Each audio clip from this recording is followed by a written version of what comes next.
une licence, comme son nom l'indique, sciences du langage, de l'information et de la communication.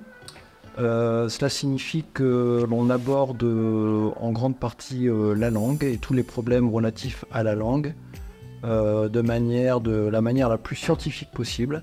Toutes les matières en fait qu'on enseigne en sciences du langage, la plupart ils ne les ont pas vues au lycée, et donc par conséquent ça sera une découverte.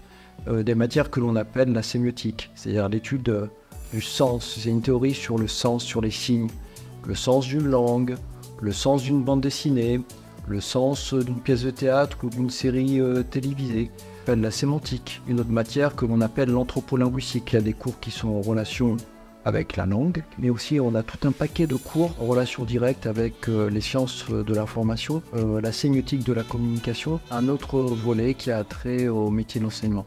Tous les lycéens sont le bienvenu, quel que soit leur bac. Simplement, nous on attend de nos étudiants qu'ils soient motivés, intéressés, qu'ils aient également une appétence pour l'abstraction, qu'ils ne soient pas rebutés par tout ce qui est théorique. Les compétences sont variées et un peu hétérogènes, ça va de comprendre un énoncé linguistique, comprendre le fonctionnement de la langue, et puis également être capable de hiérarchiser le sens, proposer à chaque fois pour répondre à des questions d'interprétation multiples et d'analyse rigoureuse, scientifique, qui soient fondées sur des théories descriptives en vigueur, que ce soit en sémiotique ou en sémantique. C'est-à-dire décrypter le message qui nous est communiqué, lire les sous-entendus, lire entre les lignes, des choses comme ça. Notre diplôme, donc sciences du langage, de l'information et de la communication, abrite une pléthore de diplômes annexes. Métier de la culture pour le développement territorial, c'est une licence professionnelle.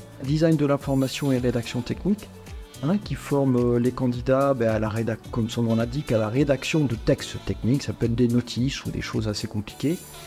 Nous avons ensuite, en poursuite d'études, un master en sémiotique, et puis un master Codux sur la communication numérique, un master métier du livre et de l'édition, et puis après on va bien sûr jusqu'au doctorat, donc pour l'obtention d'une thèse. Plusieurs métiers en fait assez divers. D'abord les métiers de l'enseignement.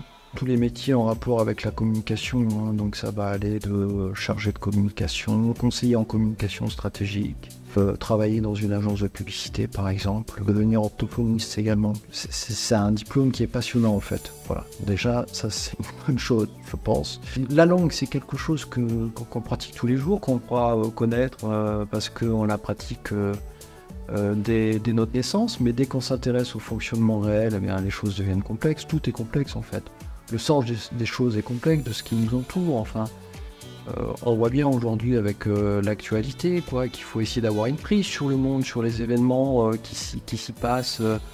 L'appréhension du sens nous livre des clés d'interprétation du monde contemporain. Et c'est pourquoi, à mon avis, elles apportent énormément en fait aux citoyens,